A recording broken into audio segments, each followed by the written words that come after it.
Essas são imagens ao vivo de Tel Aviv, depois dos ataques conduzidos então pelo Irã, que chegam e atingem a cidade, além de ataques terroristas que aconteceram também nas ruas de Tel Aviv e que deixaram pelo menos 6 pessoas mortas e algumas feridas. A gente vai falar nessa edição do 3 em 1 também de que maneira que o governo brasileiro está se mobilizando agora para repatriar pessoas que começam a pedir ajuda para deixar o país.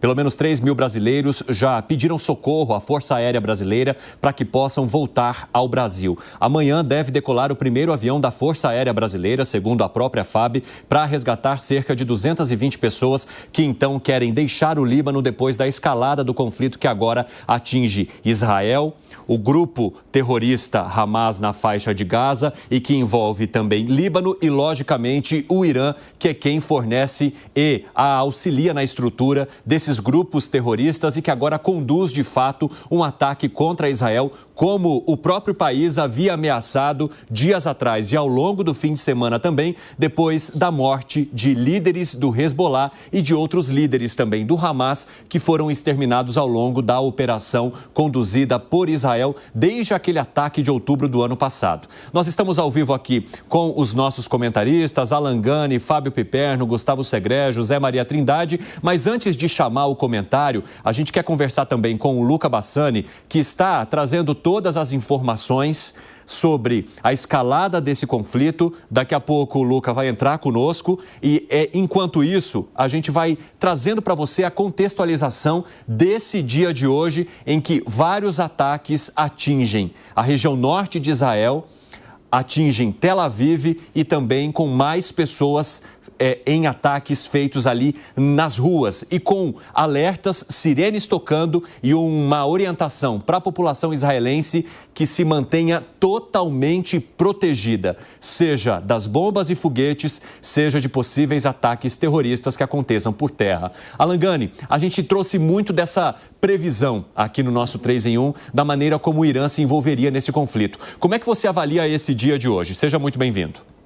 Obrigado, Evandro. Boa tarde a todos. Eu avalio com extrema cautela, com muita preocupação. Isso pode, Evandro, desencadear numa guerra mundial. Isso porque os Estados Unidos já deram sinais de envio de tropas, né? O presidente Biden disse para os soldados americanos ajudarem os soldados de Israel. Então, isso colocaria os Estados Unidos diretamente no fronte de batalha. Mas, por outro lado, como é que vai reagir os aliados do Irã? Os aliados do Irã, a gente está falando da Rússia e da China, né? E mais provavelmente a Rússia. Então, será também que Rússia e China, de alguma maneira, se envolveriam nesse conflito? Caso isso ocorra, aí a gente está falando de uma terceira guerra mundial. Pois é, a gente vai analisar tudo em partes aqui no nosso 3 em 1 para que você possa compreender o envolvimento de outros países, de que maneira que essa configuração envolveria, então, países como Rússia e China, Estados Unidos do outro lado e também como que o Brasil agora deve conduzir essas operações para repatriar pessoas que agora se sentem ameaçadas no Líbano diante da escalada dessa tensão mais uma vez. Fábio Piperno, de que maneira que você acredita que os Estados Unidos agora se envolverão com estrutura, com recomendações políticas e também com uma possível ameaça contra o Irã? Bem-vindo. Tudo bem, Evandro? Um grande abraço à nossa audiência, Alan Gani. Veja só, eu confesso para você que até o último minuto, eu resisti a acreditar nessa possibilidade do Irã atacar Israel. Até por conta disso, hoje é um dia que vai entrar para a história mundial. Porque durante muitos anos, Evandro, aliás, há pelo menos uma década e meia, a perspectiva é de que aconteça exatamente o contrário. E que em algum momento Israel fosse desferir algum ataque ao Irã, até por conta do programa nuclear de Teherã. Né? Programa nuclear que foi retomado após o fim dos acordos de paz fechados ainda no governo Obama. E aí, só que nessas últimas semanas, nesses últimos meses, alguns fatos muito relevantes acabaram acontecendo e mudando um pouco a lógica desse conflito que acabou sendo deflagrado. Primeiro, embora houvesse lá o envolvimento do Hamas e depois do Hezbollah, o passo para se imaginar a entrada do Irã ainda era muito alto, né? Ainda era muito comprido. Né? Por isso que eu também resistia a acreditar nisso. Só que Israel executou uma operação, do ponto de vista israelense, muito bem sucedido, que matou um dos chefes militares do Irã na embaixada síria, lá na Síria. Recentemente, na posse do novo líder político do Irã, Israel executa uma outra operação com êxito, matando o Ismael Haniyeh, o chefe do Hamas, que estava em Teherã. Que era o negociador. Que era exatamente o negociador. E agora, então, há essa operação contra o Hezbollah. Diga. Rapidamente, Piperno, só para trazer para as pessoas que nos acompanham, essas imagens que vocês assistem são ao vivo. Imagens que mostram, então, a chegada desses mísseis balísticos e imagens que também mostram a atuação do Domo de Ferro, que é essa estrutura extremamente tecnológica usada por Israel para impedir que ataques de Irã possam ferir a população e também os outros ataques desde que esse conflito escalou. Os ataques que vinham por lado do Hamas na faixa de Gaza, os ataques do Líbano e agora aqueles que são conduzidos pelo Irã. Então, esses ataques continuam acontecendo, a gente vê ainda determinadas explosões que acabam atingindo parte do território, mas o Domo de Ferro, ele tem essa capacidade de proteger boa parte do território israelense, impedindo que esses foguetes, essas bombas, esses mísseis balísticos atinjam, então, as estruturas de Israel, né? A população, as casas e os locais muito populosos. Então, vocês percebam que tem várias luzes no céu, luzes que vêm dos ataques do Irã e, consequentemente, essas luzes que sobem sentido ao céu, é o Domo de Ferro atuando para... Peraí, gente, só um minutinho. Neutralizar. Enquanto eu estiver falando, por favor, eu peço que vocês não falem no meu ponto, senão eu não consigo pensar aqui e conduzir o meu pensamento, tá? A gente pode passar as orientações para mim assim que eu tiver concluído a minha fala. Então, vocês têm aí para vocês esses mísseis que são lançados e o Domo de Ferro trazendo essa atuação. Pode concluir, Piper. Então, nesses últimos tempos, o Irã desenvolveu a sua indústria bélica, aperfeiçoando, por exemplo, os mísseis, né, que o seu arsenal dispõe.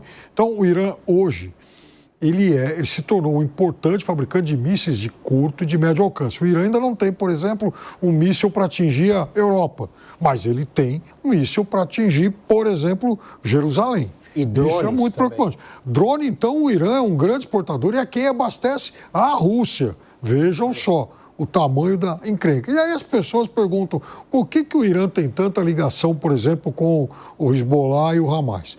São dois grupos de orientação, são dois grupos muçulmanos de orientação xiita. O Irã, ele não é um país árabe, o Irã é persa, mas ele também tem orientação xiita, diferente de sunitas, diferente de, enfim, abarritas e tal.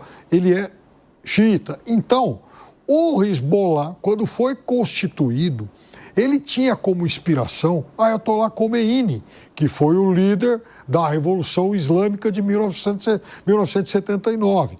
Então, daí também as relações e ligações carnais entre o Irã e esses grupos todos. E o Irã, sabidamente, é quem abastece esses grupos. Então, veja, hoje o conflito vai se espalhando e agora a dúvida é saber até que ponto os Estados Unidos vão, de fato, entrar nisso. Porque, como o Alan disse, é natural que se uma superpotência entra em um conflito regional, a outra que apoie o outro lado acaba ingressando nisso também. E aí toda essa guerra, todo esse conflito se torna algo incontrolável. Pessoal, essas imagens que vocês acompanham são da seguinte forma. Então, a gente tem as imagens da esquerda, que são imagens ao vivo de Israel, que mostram agora que, por enquanto, não há luzes no céu de ataques e nem do Domo de Ferro atuando. E as imagens da direita são as gravadas há pouco, que mostram, então, a atuação dessa estrutura de Israel para impedir que os mísseis balísticos atinjam a cidade, atinjam a população que também já ouviu a sirene soando e foi orientada pelas autoridades israelenses para procurarem abrigo, porque Israel também sofreu ali em uma parte de Tel Aviv, onde há um movimento intenso por conta da passagem do transporte público, um ataque terrestre com armas e também com facas. Algumas pessoas morreram, outras ficaram feridas e desde então a população já foi orientada a sair das ruas, a procurarem abrigo abrigo, a irem para suas casas, a se protegerem nos bunkers. Logo depois que ocorreu esse ataque